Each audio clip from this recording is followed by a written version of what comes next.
Hello, and welcome to A Pair of Dice Lost podcasting channel. My name is Brendan, and I'll be your editor for the game. We played Sexy Battle Wizards, a 2-page RPG by Grant Howitt. We'll put a link to his game in the description for this episode.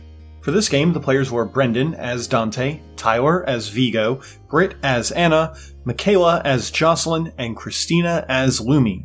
We'll let them introduce themselves in due time. Trust me, it's a lot.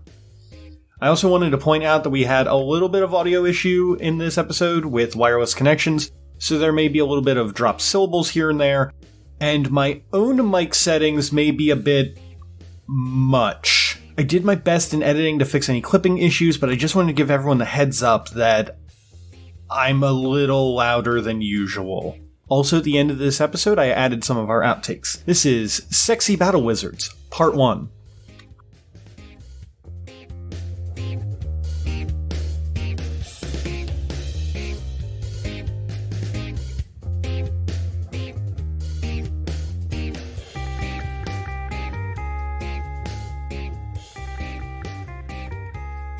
So we open up, as fog rolls from your vision, you see in clear view an Adonis-like figure, wrapped only in a waistcloth, as he sits back on a fainting sofa eating a pomegranate. His dark charcoal eyes penetrate deep into you as you make your approach. All four legs of his sofa are occupied by beautiful bird men and women of every shape and size. His booming, warm, deep voice that is both welcoming and terrifying vibrates the very air you breathe as Hades speaks. Sexy wizard, your exemplary hotness has won you an invitation to the Lord of the Dead's bi-millennial disco rave at the Temple of Themis Sunday night. Each of you wake from your shared dream in your individual rooms with feathers in your hair that you don't remember being there, surrounded by what can only be described as the sexiest of cuddle piles that you may or may not remember from the night before, and the sound of a blaring alarm. Alert! Alert! Team Honeypot, the dead are rising from the catacombs of Themis and murdering anyone below a week 7. They're not even checking for personality first. The mundane plain world needs your help. Gather as soon as you can. And from there, who would like to go first by waking up and giving us a quick description of your character? I guess I'll go first. Anna wakes up from her slumber with a jolt and kind of takes a deep breath in, seeing her surroundings. And she stands to kind of get ready for the day. Once she's ready, she stands there, about 5'8", short, brown hair with blonde highlights, similar to like Rogue, so like blonde on the front. Her typical garb is a pair...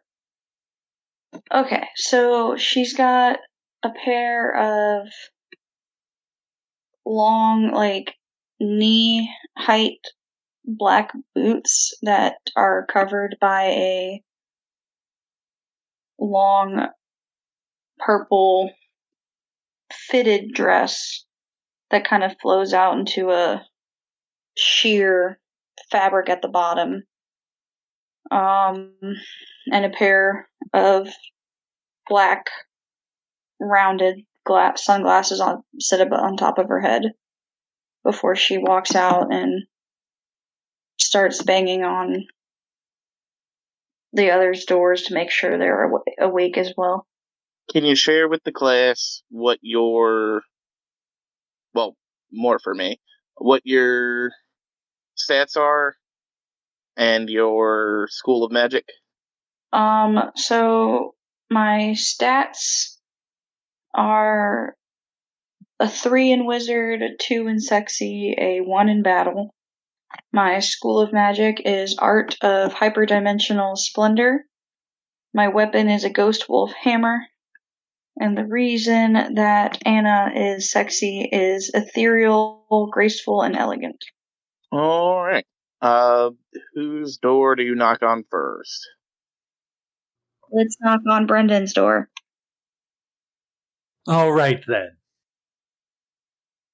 As the door is knocked on, from inside you hear the groanings of your buddy just kind of going, just a moment, I seem to have found myself in a most dire straits as someone has my legs asleep. Move, darling, move. As my character stands up in their boxer briefs, pale as the moonlight, with long flowing white hair, but with a single black strand hinting at his inner turmoil, as Dante Light-Eater goes towards his full-sized mirror and starts doing his hair, as he magics some things around him to dress him, as the shadows themselves begin to dress him. And he comes out carrying his doom shield, which is just an oversized parasol. All right, darling, I'm ready. And for the people at home, Dante Light-Eater is a sexy battle wizard with 3 points in with 2 points in sexy, 1 point in battle, and 3 points in wizards. He is sexy, obviously, because of his majestic hair. He uses the secrets of occult shadowmancy, and he uses the Doom Shield. Wonderful. Just wonderful. I will next go, as that myself and Anna spread out to awaken the rest of the crew. I will go and knock upon Michaela's character's door. Darling, get up. We have a mission. Okay, so Jocelyn awakes with a little bit of a startle. She was heavily asleep from the night before.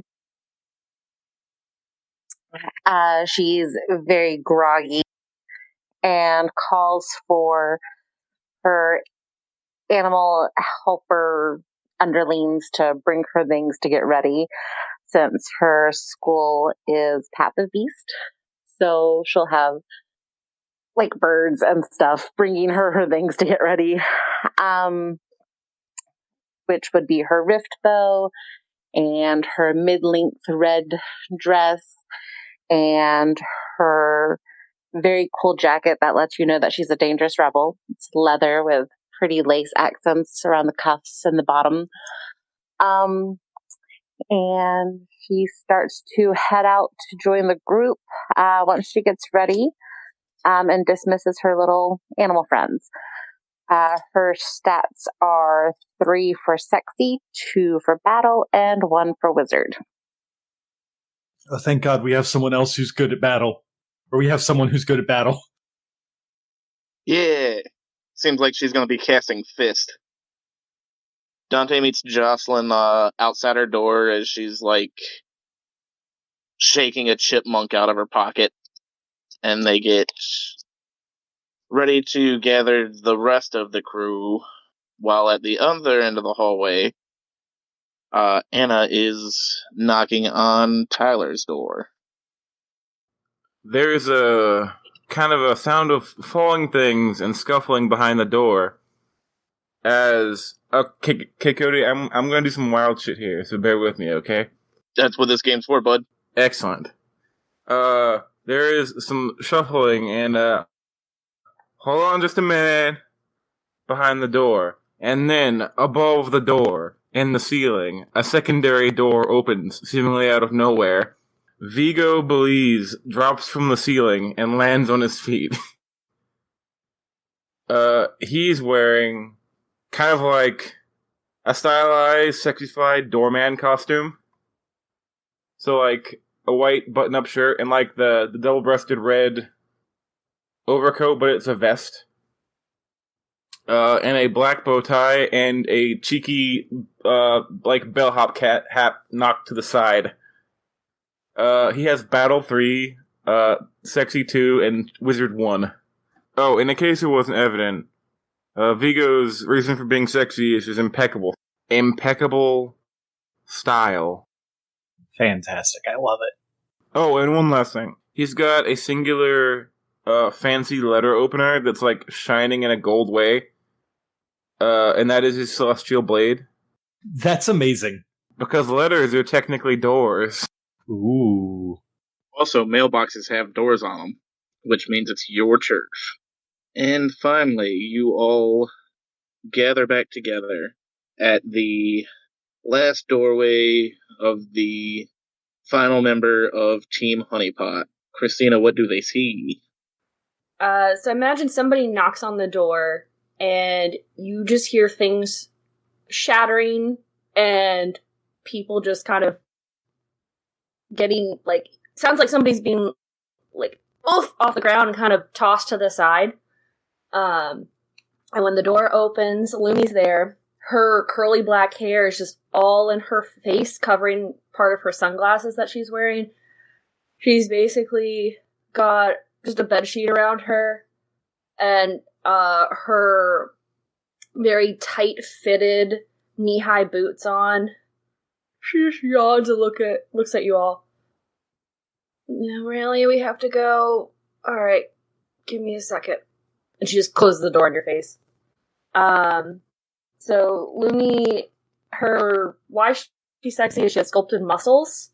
Her weapon is a void glaive, and her school is Lore of Light. Her wizard is 3, battle is 2, and sexy is 1. With the group gathered, you all make your way to the briefing room. It's a large round table in the middle of your flying castle. Very thematic that heroes of the earth in a flying castle would have a round table where they gather at. And a chiseled hologram face with, I forgot what that Da Vinci drawing's called. Ventruvian Man. Yeah, with Ventruvian Man, perfect quality and cheekbones that could cut through diamonds. Pops up in the middle of the table. Good afternoon, honeys. Ah, fantastic. How nice to see you. Tell us, I was half asleep when you sent out the message. Why have you summoned us from our respective cuddle piles? Oh, it is just terrible. The most heinous news any beautiful person could hear. Someone at the Temple of Themis has raised the dead. They're pouring out of the catacombs, and they're wrangling up anyone that's a 7 and below. And you know us 10s need our 7s. We're not sure what they're doing with them, but we're pretty sure they're killing them. As you're saying this, Dante is going to summon up a little shadowy tendril to just sit his delicate tush upon and pop open the Doom Shield parasol and give a slight gasp. We need those 7s. Are they at least... Wait a moment. Are they at least checking for personality first? They're not. They don't even have the personality test. They didn't even ask them what their favorite books were. But... Wait a moment. This is just like a dream that I had. Did all of you get an invitation to the Lord of the Dead's bi-millennial disco rave at the Temple of Themis this Sunday night? Lumi, who's now dressed in, it's a very short, sleeve that kind of curves around her shoulders, and the top just basically keeps the girls in check and then flows out in a sheer piece. She's wearing very tight shorts and her boots still, with her sunglasses on. Her hair is all done up, nice and curled. She just taps her glaive, and a snack bar comes out of it, and she starts eating it. Yeah, that sounds kind of like what I dreamed about. A disco rave for bi-millennials, you say? Hosted by the Lord of the Dead. This can't be good. Did the prophetic dream tell you where the dance rave is gonna be at. I forgot what it was called already. The Temple of Themis this Sunday night? That's where the dead's killing all of the sevens. You have to get there quick. The Sunday night is... The head, looks down like it's checking a watch. Tonight. Well then, I'm going to have to cancel my pedicure. The world thanks you for your sacrifice. You won't be forgotten, Dante. Nor will your perfect toes. Ew. And what a sacrifice that is, too. Because you really need one. Well then, Floating Castle, let's go to the Temple of Themis. And with that, your castle, it doesn't lurch, because when you're a castle this sexy, you don't have to be anywhere in a hurry. But you kind of feel it move in a certain direction as it takes off, lazily drifting towards Greece. Is there anything anyone would like to do in the meantime? Nope. Other than, getting more ready. I would like to ask a question out of character as Brendan to Christina.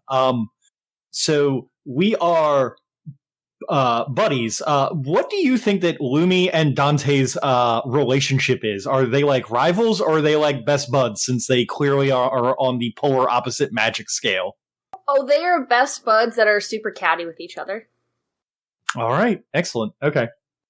Besides that, Dante is going to excuse himself back to his room to pick out the perfect shirt for this occasion. So that he can show the Lord of the Dead and his disco just how tortured that his inner being is. Dante, as you get to your room, you notice the door to your enchanted balcony that is charmed to always have the wind blow your luscious hair in just the right way is closed, even though you normally leave it open, because why wouldn't you let the breeze in to blow your locks? Clearly, some of those fool nines that I invited to the cuddle pile closed the door, not knowing that it was part of the enchantment. I will go to open the door. As you open the door, you see standing on the balcony a man about your height with long black hair and angel wings that seem to inexplicably lose a feather every couple of seconds, falling off and trailing into the wind that's meant to blow your hair. You recognize him as your bitter rival and evil twin cousin, Del Muerte de Santa Maria. What was his last name? I had a last name. It was a Devil May Cry last name. Why can't I remember the last name? Was it Sparta? Mundus. What was that? Mundus, the bad guy from the first game? Yeah, we'll go with Mundus, because I think it was originally Virgil.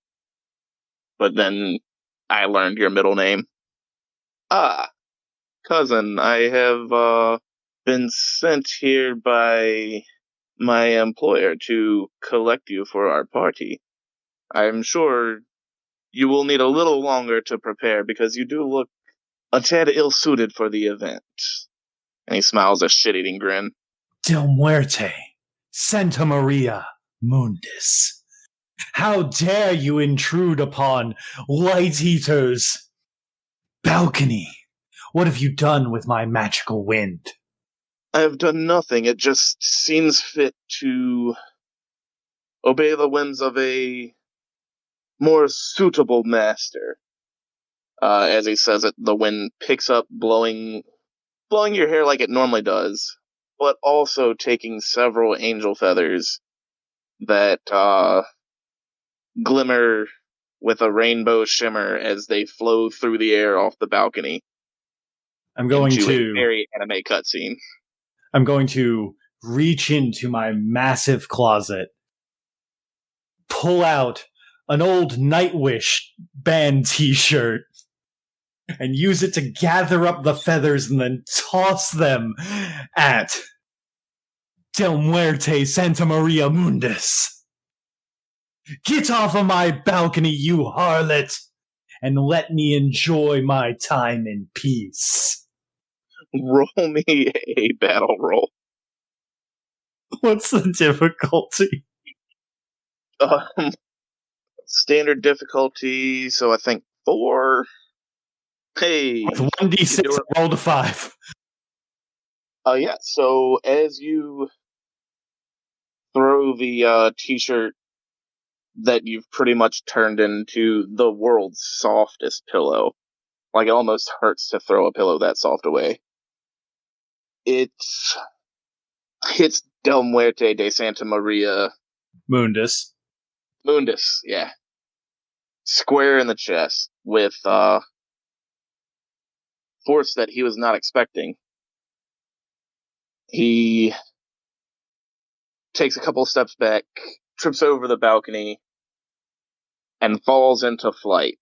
And you hear a giggle as he flies away. Ho ho ho ho ho! Cousin, I look forward to seeing you more done up. One day, we will dance together again, like we used to. And he flies off into the sunrise. How dare my cousin, Del Muerte, Santa Maria Mundus, do this to me and take away my time to choose out a perfect band t-shirt. But yet, no, it is a disco. So I must look the part, and I'm going to go find my best disco clothes. Alright, so Brendan's getting ready in his disco outfit. Britt is going through her closet to get more prepared. How do you prepare for sexy zombies that are killing sevens? I will, clean up my boots, make sure there's no scuff marks, brush my hair, get myself all ready. And then I will focus on my Ghost Wolf hammer and make sure it is, up to par. Just basically shining it up. Basically getting ready by making myself look good. Not doing anything specifically to, prepare for fighting. Gotcha. Just the sexy part. Correct. Just the sexy part. Maybe I pick out a nice, one of those big black, beach hats, like the big floppy hats, sun hats to go with my outfit. Yeah, the ones you wear to brunch. Yeah. As you are getting ready, you notice that your cuddle pile isn't moving the way it should. Well, that's a weird way to phrase it. Nobody has woken up, even though you're, stepping on people to get to your wardrobe and moving, pretty much rolling them out of the way to get to your hammer polish under the bed, yada, yada, yada. They all seem to just lay there. I'm gonna start, nudging them with my shoe or with my boot and just being like, hey. I kind of look for, breathing. The man you nudge with your shoe, Ryan Reynolds, you don't remember inviting him to the castle this time. He's just there, faintly breathing, and he kind of looks up at you blurry-eyed, and then goes back to sleep, ? As you notice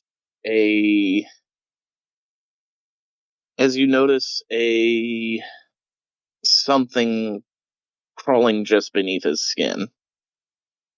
Oh, everywhere or a specific spot? The place you notice it is on the face, Everywhere else, it's a lot less active.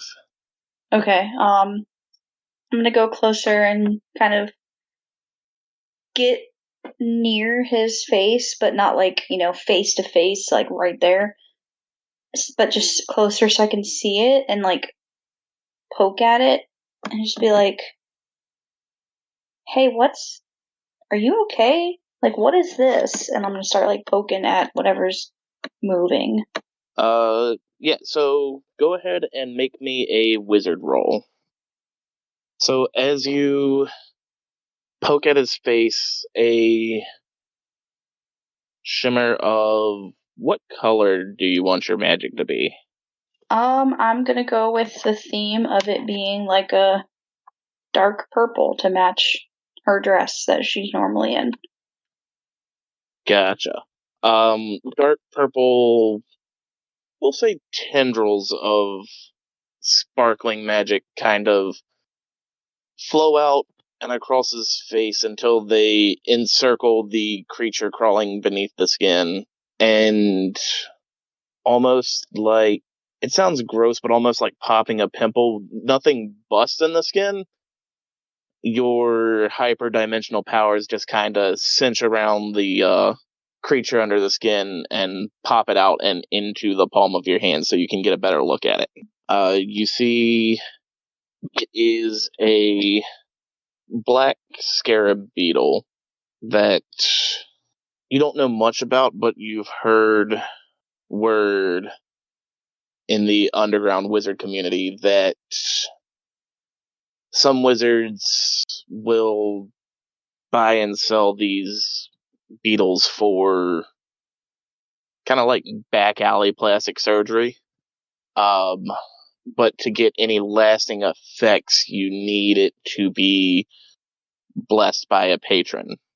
And since you've removed the beetle from Emmy nominee and star of 2011's Green Lantern Ryan Reynolds' face, it seems to revert from the chin that is Ryan Reynolds back down to their normal form. And you see a normal, ordinary Nine laying on your floor. He seems to wake up and be a little more active as this thing isn't siphoning his innate non-magical powers. And he looks around and he's like, hey, hot stuff. You weren't joking about the castle, were you? Joking about the castle, like that it floats, or what? I'm not quite following. Also, what was this? I guess the beetle's still in my hand. I'm gonna pick it up with 2 fingers, so it's not like able to crawl anywhere. So, as you hold the beetle out, there's a kind of shock and fear in his eyes. What? I don't like bugs. What is that? Is that like, is that how your castle flies? I'm so interested in your flying castle. Like, I want you to know I'm not just here for your banging body. I want to know everything about this flying castle. Right. Well, I don't know who you are, and this was in your skin and made you look like someone you're not. So, I think I'm just gonna have you leave. And then I want to like snap my finger and like just make him teleport out, like whatever ground is the closest underneath. Just before he teleports, when you say, I don't know who you are, I don't even know your name, he goes, you can call me Dit, and then disappears. And I guess I'm just gonna check on the other bodies laying on the floor and make sure they don't have weird beetles in their skin. Yeah, all of the 9s that you fell asleep with last night, as you roll them over, are inexplicably famous 10s that have been in your chambers before. And they all have the affliction. Right. So, noticing it all, I'm just gonna wash, rinse, repeat, minus the conversation. Get the bug out, send them on their way. Be very sad about it that I'm having to kick all Teleport these. them out, leave the bug here. I'm gonna step on the bug and squish it. As you step on the bug to squish it, you don't hear a crunch. And when you pick up your heel to check the bottom of your shoe, you don't see a bug, but you kind of feel your skin crawl. And take 1 point of stress and make your sexy a 3 for now. So how stress works is when you fail a roll, if your stress is higher than the number that you rolled, you die or explode into a burst of magic. And you'll reform like a scene later at the castle. Gross. Yeah. Alright. So with that, what is everyone else doing on your trip to Greece? Question first. Yes, sorry. On the page, it says when we return to the castle, we get rid of all stress. Yeah, pretty much you reset. Your stress goes away, and your determination goes away too. So pretty much both of those drop down to 0. Okay, but if I'm in the castle right now, can I still gain stress in the castle? Or do I have to, leave and then come back in order for it to go away? No, you can still gain stress in the castle. It's when you explode and reform in the castle, your stress is gone.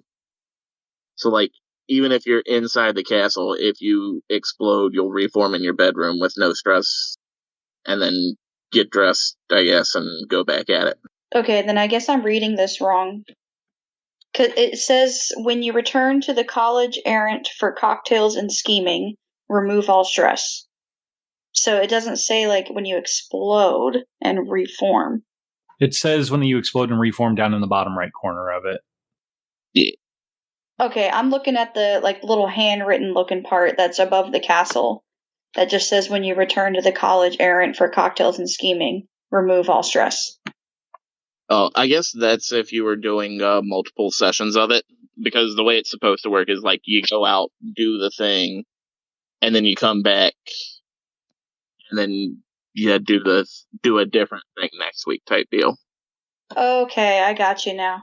So pretty much you reset between sessions, or you reset when you die. Okay, cool. I am following now. Alright, so we've got bitter rivals and sexy beetles. Who would like to see what's going on with their life next? I mean, I wasn't really planning to do much besides just pack stuff into my void glaive to take along for the trip. Yeah, you make your way down to the kitchen and, pack up a whole sheet tray of baklava. Just slip it into your void glaive. And, tray and all. 3 or 4 euros. Oh, that's so gross and so great at the same time. So 6 euros, enough for everybody to have a euro, but they're small, lean chicken euros. They're not the good fatty lamb ones. Oh, I'm throwing all the good stuff in there. I can just sweep a whole counter of food into the slave. There's tzatziki sauce everywhere. No, everything is fine. I'm not going to go out and kill zombies with the glaive, because if I kill them by putting them in the glaive, then the food's going to get all nasty. So I'm just putting the food in there for right now. Only one thing stays in there at a time. Right now it's food. You guys can bring your own rope and whatever else you want to bring. I appreciate that rule for that weapon. Oh yeah, because I can make it dumb. I can just slice things, and whatever I slice through disappears to the void of the glaive. So, Alright, Tyler or Michaela, did y'all have anything y'all wanted to hit before we get to Themis? Yeah. This is a little out of the box, but if I could do some scouting, I'd like to open a door that's now opening to the top of the monument to Athena in Greece, and scout out Greece before going back. Yeah. Also, I like how you say this is a little out of the box. Like, anything we've said so far has been inside the box. Well, yeah, but I was like, hey, screw you, Castle. I'll just open a door and end up in Greece. My wizard score is actually pretty bad, but I'm playing it up as being literally only good at opening doors. That's all I do. Yeah, to be fair, that is the solution I had expected. He meant outside the castle, not outside the box. Yeah. What is a castle but a box with a door on it? Alright, make me a wizard roll. Standard difficulty, so 4 or higher. Nope. Guess I'm stuck in Greece now. What was the roll? You got a 2. There it is. Yeah, so a 2 is... if that's a defined failure. You gain 1 stress and 1 determination. Determinations, pretty much, you can add your determination like as much as you want to any roll to bump the number up. So, like, if you get enough determination, you can just, fudge your dice roll with it. So you get 1 and 1, and then tell me how this goes terribly wrong for you. Okay, so you know how I said I was, like, opening the door to the top of the statue of Athena in Greece? Yes. And just to be clear, the place you're going is the Temple of Themis? Themis? Yeah, I just wanted a general overview of the area to see how far stretched the problem was. Gotcha. So, let's say that I shot for the top of the monument, but I ended up, like, 500, 800 feet above that. Wonderful. Yeah, so as you step through your door with full confidence in your abilities to open it in the proper place, you step out of your door, and it takes a while for you before you realize that terminal velocity isn't necessarily the lack of gravity affecting you. As you burst out into a free fall, you do catch a glimpse of the city in disarray, but it's hard to tell from this height whether it's, the dance party or the riots. But before you finish casting your next door spell, a hunka man with long dark hair and angel wings swoops up under you, catching you in a fireman carry. Oh, you are one of the wizards invited to the rave. Didn't you know you could have taken an easier route, as De la Muerta de Santa Maria de Modis catches you in flight and carries you to the ground safely? Oh, just thought I'd drop in. And as soon as I get near the ground, I'm gonna roll back and land on my feet, so I'm not land on the ground with him. Okay. He stands across from you, with his chest kind of puffed out, and as you both land, harpies land on either side of him, harking back to your dream. Well, since you are here, welcome to Greece. We are in the process of remodeling.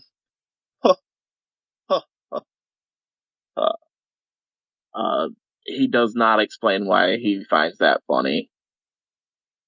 And he kind of makes a follow me gesture and starts making his way to the temple. Vigo will carefully follow walking in a professional manner, as any good doorman would. As you follow, you notice people running from something. As some of them, as they get to you, stop to stare in awe of your utter sexiness. And that split second was just long enough for them to be jumped by a pile of the sexiest zombies you've ever seen. And these zombies kind of hold their hands out over top of the people, and like one zombie per person, but this was like a group of 10 tourists with bad Hawaiian shirts, obviously like below a week 7, but they probably had good personalities. They were quirky. The zombies jump them, and a single black beetle crawls out of each zombie's hand and falls onto the people as they begin to shift from 6s to 7s to 9s to 10s. And then they stand and slowly begin to cut squares as they shuffle their way down back the direction they were running from towards the temple. If I may, as I'm walking and I see this happening, can I just chuck my celestial blade letter opener through one of the beetles and teleport it back to my hand to take this back to the castle when I go? Yeah, roll me a battle roll to throw your blade, and then it teleporting back to your hand. Do you want that to be like one of the magical abilities of your blade, or are you using your door magic on it? Up to you. I mean, it's your weapon, bud. We haven't really defined it other than it's shiny. I think I'm going to try to make a magic roll again, so we can spitball the weapon properties during the offload. Yeah, so like make me a battle roll to throw it, and then a wizard roll to open the door underneath the trap beetle. That's better. Alright, so a 4 is a messy success. You take a stress, and there's some form of interference, whether it's, just magical feedback, like, trying to think of what the other ones were. Like, pretty much it's something negative happens. So, I think thematically, like if you think it would work better, you open the door underneath the beetle, and you intend to catch it by the knife, but when it comes through, it has rotated and lands in your hand. So you take a stress, and so that puts you at 2 stress, and your sexy is also temporarily at a 3. As the beetle kind of disappears, leaving the point of your blade through your palm. So I don't have the corpse of the beetle anymore. I mean, you do. It's just you gotta get it out of you. Okay. You have it. You're just hiding it in your prison pocket. So you said his sexy went up to 3, just like Fritz did when the beetle went to stomp into her? Yes. All right. And last but not least, Michaela, did you have anything you wanted to do before we arrive in Greece? Well, my character's pretty ready. So is there any way while we're in the college she could hit up like a library for some arcane knowledge about maybe a Lord of the Dead or information on zombies? Wait. Pretty people read books? I mean, I could just get someone to give me the information. I'm sure the person working the desk there knows things. Like, can I twirl my hair and just get told what I need to be told? Yeah. So you can either roll me a wizard roll to do the research yourself, or a sexy roll to talk the librarian into giving you the information you want. I will take a sexy. So as you stroll down to the library, a sexy librarian is kind of sitting on the reception counter with her blonde hair done back in a messy bun and, the librarian glasses. Wearing a white shirt and a black pencil skirt with her legs crossed. Just sitting there shaking her red bottom heels, tapping to a invisible tune. So I walk up to the sexy librarian, flirty, but in a rebel way, like I'm chewing gum and try to be coy, play the bad girl vibes up. Hopefully that'll get her interested. And say, hey, could you tell me if you know anything about the undead or lords of the dead or anything like that? I'm sure you know so much. And now make me a sexy roll. Oh, you roll.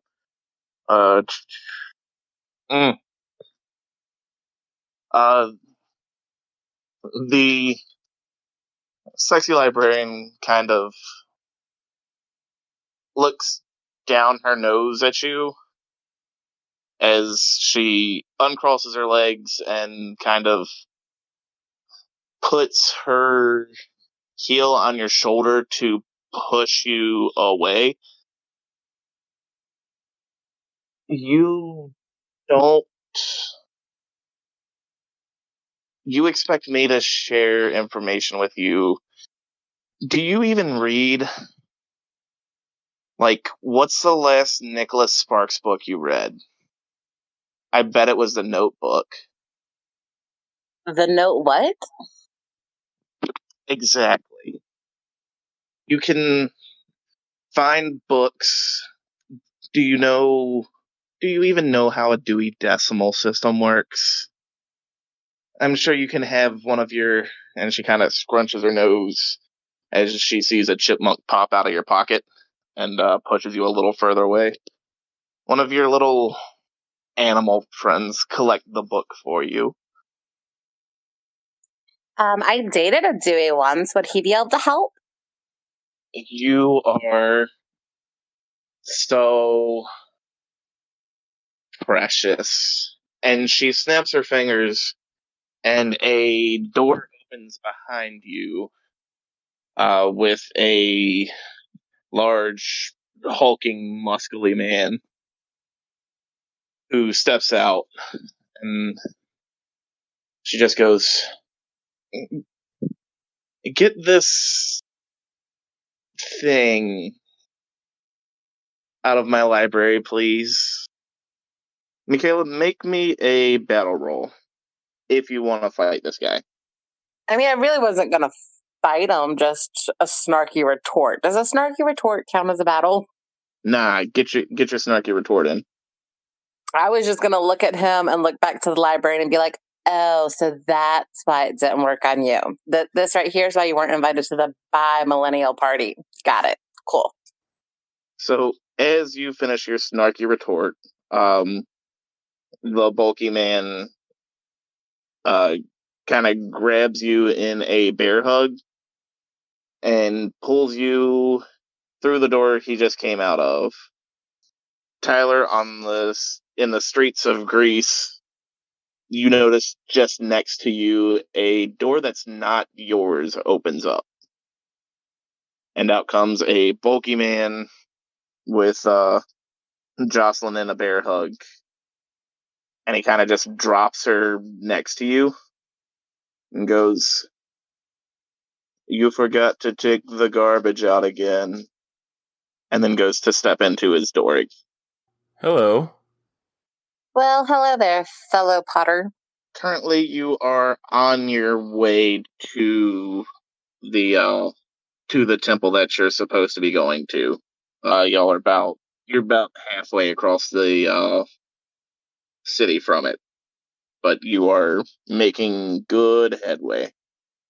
And how far away is the castle? Actually, once Tyler and Michaela finished their talking, I was gonna give them a chance to do a quick K there. I was gonna say the castle lands like in the middle of the city, destroying a city block as it does, and just kind of lands there like Dracula's castle in Castlevania. That's not horrifying at all. It's almost like y'all aren't the good guys. You're just not the bad guys.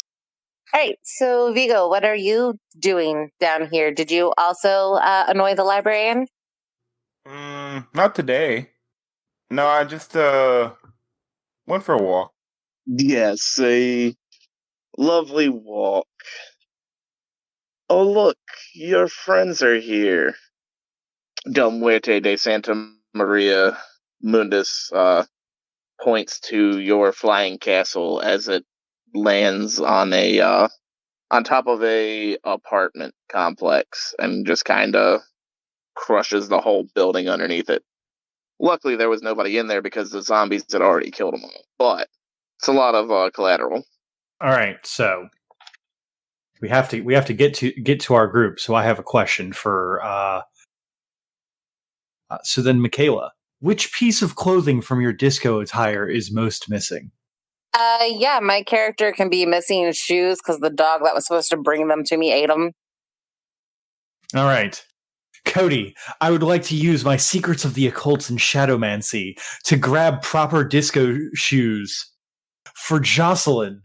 And I'm going to use the Secrets of the Occult and Shadowmancy to transport from my shadow up to hers and kind of like pop up behind her and like hold her shoes like over her shoulders. What would I roll for this? That is most definitely a wizard roll, bud. At what difficulty? Teleportation is a little outside of your wheelhouse. So while it's not impossible, it'll be a little more difficult. Let's go with 5. From shadow to shadow? Yeah. Because you don't know where her shadow is. You're just like going into your shadow and then coming out of hers. Yes, but I'm using the Secrets of Occult and Shadowmancy. I mean, I still got 5, so... Yeah, you got 2 5s. So you go into your shadow, come out of hers, drop her boots, go back into her shadow, come out of yours, and then come out of hers again, even better dressed than before, because you notice how impeccable Tyler was, so, you took a little bit of his style. Oh, I am absolutely not just taking some of his style, but taking inspiration from other occult disco legends who are definitely 10s of the Bee Gees. And I am now in no shirt, but have you ever seen like that picture that is of the Bee Gees and it's just them in like just gold everything? Yeah, and like you are so well dressed that you can just tell by the way you walk you're a woman's man. I got no time to talk. Yeah. Except instead of gold, it's like deep black that's kind of like almost shiny. But he's got like the gold necklace and everything that hooks it up, and he's got no shirt underneath, and the pants are like way too tight, but they're super sexy. And he's also about 3 inches taller as he's on his Disco Stew style platform shoes. And he's going to hold the shoes over to Jocelyn, just being like, "You forgot something, darling." Oh, I thank you very much. That pesky dog ate them. Are you feeling okay? You're looking a little sick, like you maybe have Saturday night fever. Yes, I'm just getting over it. It is Sunday after all. Cody, is the sun up? Yeah, it's about halfway through the day. It's not quite a boogie night yet. Okay, I'm going to open up the Doom Shield parasol so then the sun does not touch my perfect moonlight skin. Perfect. I'm just gonna pop, do a finger snap once we crash land and just teleport myself to right behind Vigo. Alright, make that magic roll for me at standard difficulty. So with a 4, you take a point of stress, and you succeed, but it's messy. So how do you stumble on this magic? So when I do the teleport and I go to pop up behind Vigo, I actually pop up about 20 feet away behind someone else, and I go to attack attack hug / pat them on the shoulder, something to scare them, only to realize it's the wrong person, and I stumble backwards and kind of trip and land on my butt. Yes, as you go to jump and pounce on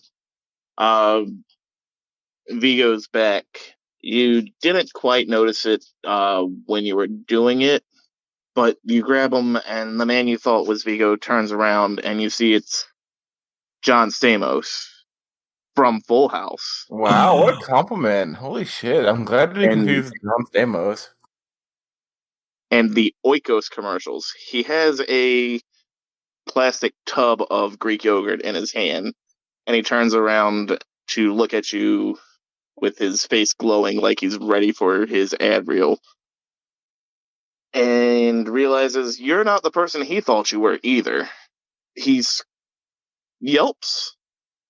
I don't want to say scream, it's not a full-out scream. But he throws the Greek yogurt in the air and it lands on your head, kind of messing up your hair. And you look around and you see your group that is slowly growing to a full party of everyone minus Lumi. Wow, aren't you supposed to be better at this whole magic thing than me? At that point, I will embarrassingly just kind of dart over to the group, head down. Listen, sometimes you mess up, sometimes you don't. Usually it's the don't. So Lumi's gonna walk to the edge of where the castle's at, look down. Nope. And just press a button that creates a set of stairs so she can just walk down those. Yeah, that works for me. So Lumi eventually catches up to the group as they leisurely stroll towards their destination. And everyone finds themselves gathered just in time for Don Muerte de Santa Maria Mundus to turn around with arms wide open and a big glowing smile on his face as his wings spread behind him. Welcome to the Lord of the Dead's bi-millennial rave disco. Please, make yourselves at home. Just don't start any trouble, cousin. I know how your side of the family does things. And he totally doesn't whisper it to the rest of the group. You know, when we were younger, Dante had a pet unicorn. Imagine that. And then turns around and flies off. I'm sure he did.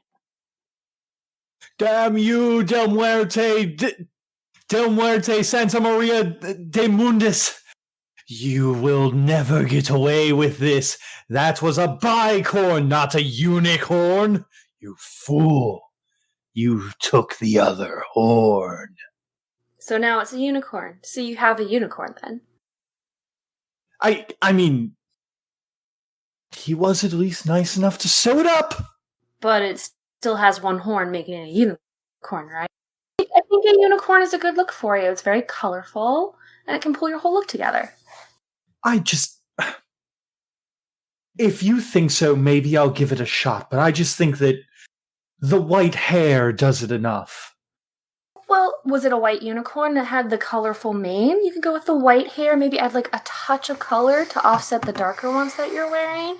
You know, that contrast can be very flattering sometimes. He grabs the small, like maybe like inch thick strand of black hair that totally grows naturally. That you guys, it totally grows like that naturally. It's natural. He goes, "Is this not enough additional color?" Yeah, Dante. Once we get through with all this whole disco business, we can have a little fashion workshop once we get back. I can give you some pointers, you know? Oh, that would be fantastic. Well then, off to the disco, I suppose. All right.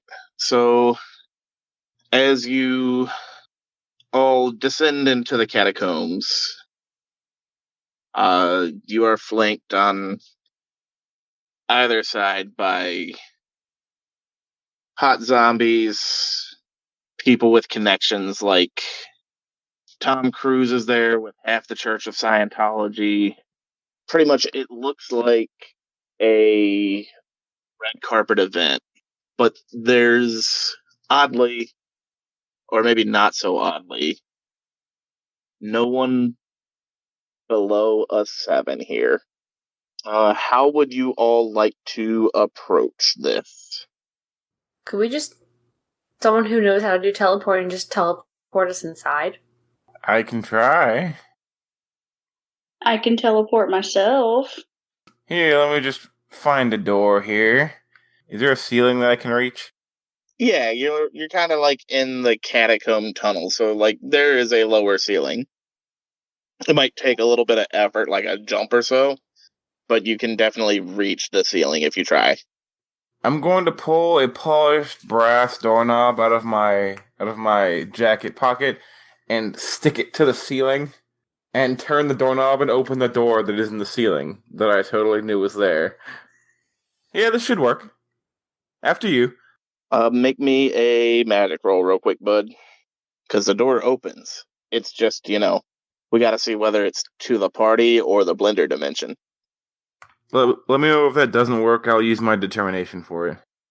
As of right now, it's a messy success. If you use your determination, it'll just be a straight success. Yeah, I'll do that. And I have a bit of a description, if I may.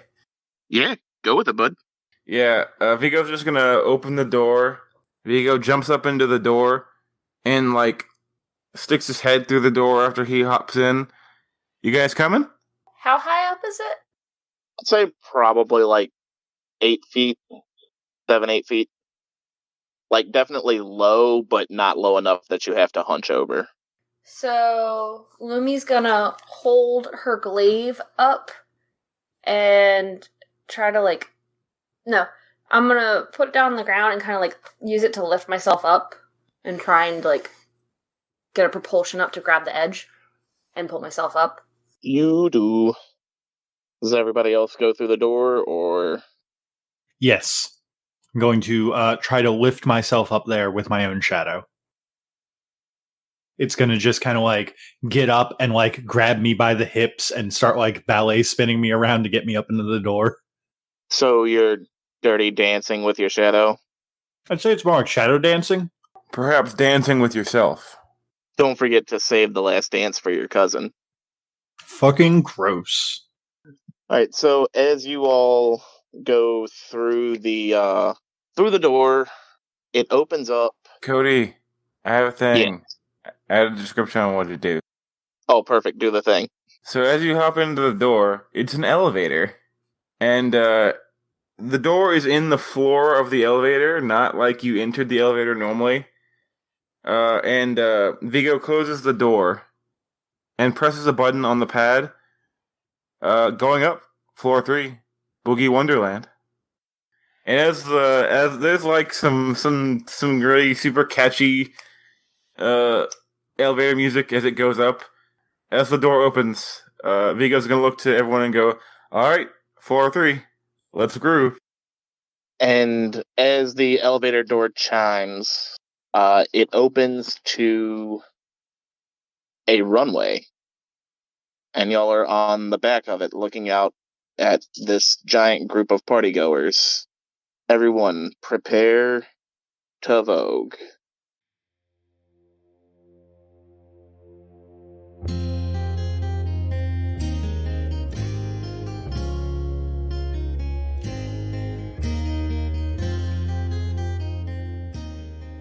This last episode was recorded in front of a live John Stamos impersonator, and no sevens were harmed in the making of this show.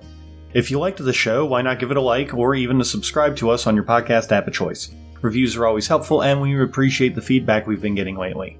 You can follow us on Twitter at apairofdicelost, on Facebook at apairofdicelost podcasting, and if you wanted to ask any questions, you can send them to apairofdicelost@gmail.com. Our theme song for this game is Be Chillin' by Alexander Nakarada, copyright 2017 under a Creative Commons license. And for making it this far, please enjoy the outtakes, and keep cool, you Secret 11 you. And we are about as live as anyone's ever going to hear us. Hey! Are we, Brendan? Are we? Well, you're not on your normal thing, so you're definitely coming through, bud. Oh, true. You don't have the opportunity to mute me again. Are you recording Michaela? Since you had to fix her last... Michaela, say words. Words and things. Yes, I am in fact recording Michaela. Also, Michaela, I'm sure that you're going to understand that this is going to become a running joke if I've ever muted you by accident. What? We would never do that. We can never let him live it down. Hey, at least I didn't have you muted for, like, one of Ricky's big battle scenes. Yeah, that would be rough. Hey, the volunteer. I just realized I didn't have a name. Is this like... You said this is Greek, right? I mean, y'all are modern-day wizards that travel the world, so it's whatever you want. But I imagine if you're that sexy, you're gonna, like, have an outfit for any occasion, so whatever you want it to be. Okay, but it's modern day? Yeah. Let's knock on Tyler's door, if we're gonna go with that whole brother-sister thing. There's no response because I'm still getting my shit together. Literally out of character. Give me a second. Alright, so you all... Well... I am now prepared. Hey... I'm sure I'm mispronouncing that on purpose. I'm actually 90% sure that it's Themis. It's Greek. It's Tehemis. Because, things are pronounced weird. Yeah, and if it was Jackson, it would be Tehemis. I hate you so much. Clearly it's thalamus, They're missing some letters in there. Yes, maybe it's Temple of Phallus. That sounds like a way to say it. Well, that would be Thames. Yeah, but they add stuff all there in there all the time. But it's different spelling. But they add stuff in there all the time. It could also just be thems, and the I is silent. Them is... Themes. Them is murdering all the sevens. Let's go stop him. Cody, I just had a thought. It's an important question. Yeah, bud. If there is a Disco Hades, does that imply the existence of a Disco Elysium? Oh, buddy. All is right in Revachol. You're damn right it is. All roads lead to Ba Sing Se. A prison. Burn it down. And just like that, we're back into Chicken Run. No. Down with the bourgeoisie. So where was I taken, Brendan? Cody? Michaela or Tyler? Which piece of clothing from your disco attire is most missing? Well, my outfit is the same as the one I described earlier, because my style is always impeccable, so it can't be any better than it is right now. When you mean missing, you mean like... Oh, I was asking for... basically, it was like an either-or statement. I completely forgot that your thing is that your style is impeccable. So obviously you're not missing anything. Correct. For Jocelyn. I was scrolling up to find it. We'll see if you're staying alive. I'm trying to link pictures of them in Discord, and Discord will not allow it. So I guess the Bee Gees are too powerful. Oh, there we go. Yeah, like exactly like that. And is there a ceiling, Brendan? I keep thinking you're the GM, Cody. I love it. Did you guys Beautiful. copy all? Did you hear me? I heard up the Boogie Wonderland. I assume that was it. Yeah.